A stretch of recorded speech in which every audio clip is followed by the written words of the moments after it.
Intel will get CHIPS Act funding to support its U.S. manufacturing efforts.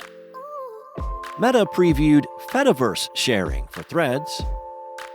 And Overwatch 2 players won't have to pay or grind through a battle pass to unlock new heroes. It's Wednesday, March 20th, and this is Engadget News.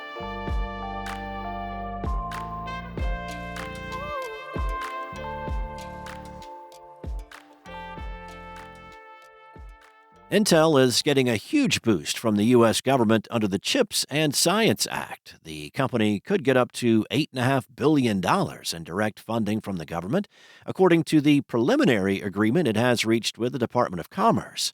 That money will go towards the chipmaker's efforts to expand its manufacturing facilities in the United States, particularly plants designed to make leading-edge semiconductor chips meant for use in AI and other advanced applications.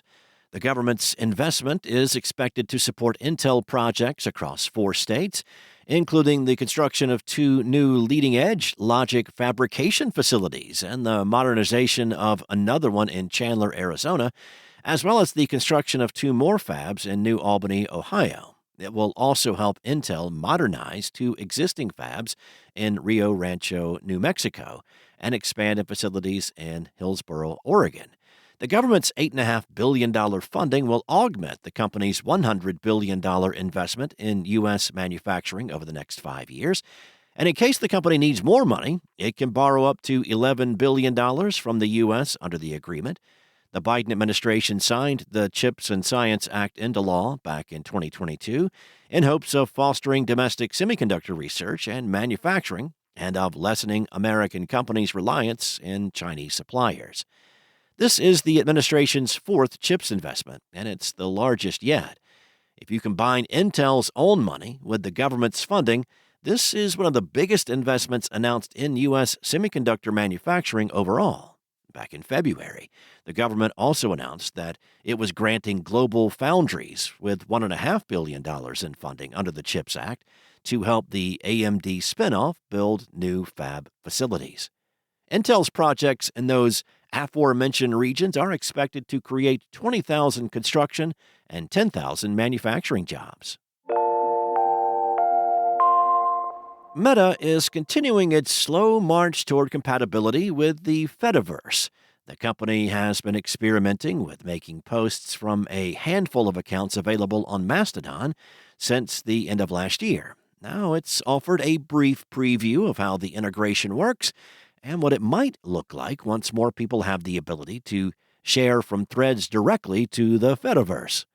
Instagram engineer Peter Cottle gave a short presentation on threads in the fediverse at FediForum, a virtual event for decentralized social media enthusiasts. In the demo, Cottle explains how Threads users will be able to opt into fediverse sharing and offered some insight into how Meta is thinking about its role in the fediverse. In a short video demo, first spotted by The Verge, Cottle shows off a new account setting called Fediverse Sharing. As the name suggests, the menu will enable users to make their posts viewable from Mastodon and other platforms that use ActivityPub. Notably, it appears to also come with lengthy disclaimers explaining exactly what that will mean for their content. Visually, the Fediverse will be represented on Threads by an icon that looks a bit like a planet. Cottle explained that users who have enabled Fediverse sharing will have the symbol viewable on their profiles, and that they'll see an indication in the app's composer if a post will be visible in the Fediverse.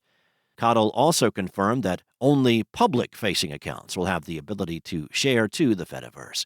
He also noted that users will have a 5-minute window before posts go live in order to make any changes or edits, as Threads cannot guarantee a deleted Threads post is also deleted from the Fediverse.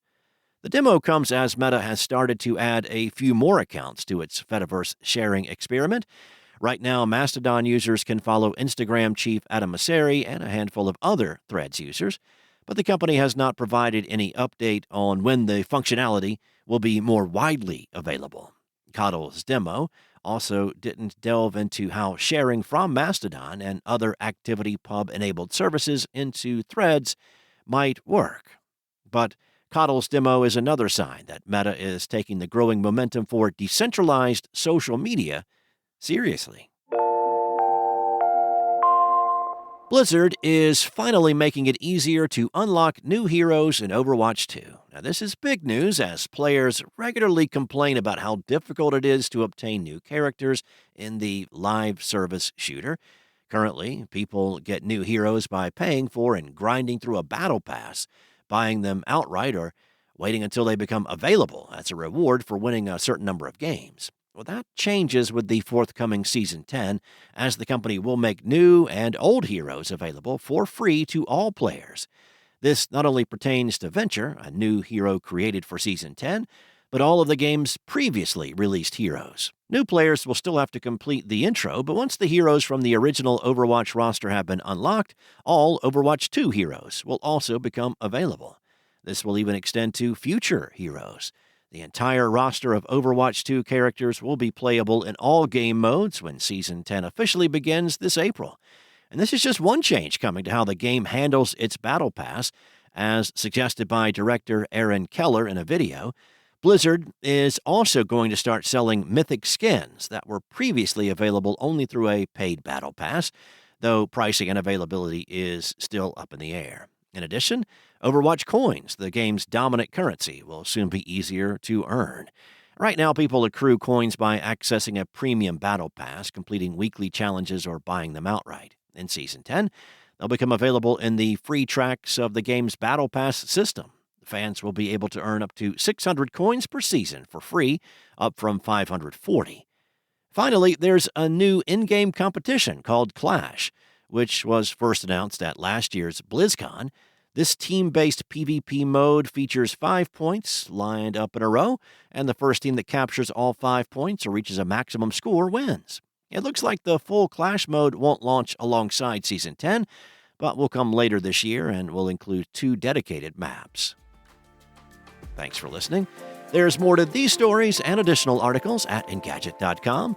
This episode featured journalism by senior editor Carissa Bell and contributors Mariella Moon and Lawrence Bonk, and was produced by Spoken Layer. Enjoy your day. I'll be back tomorrow with more tech news from Engadget.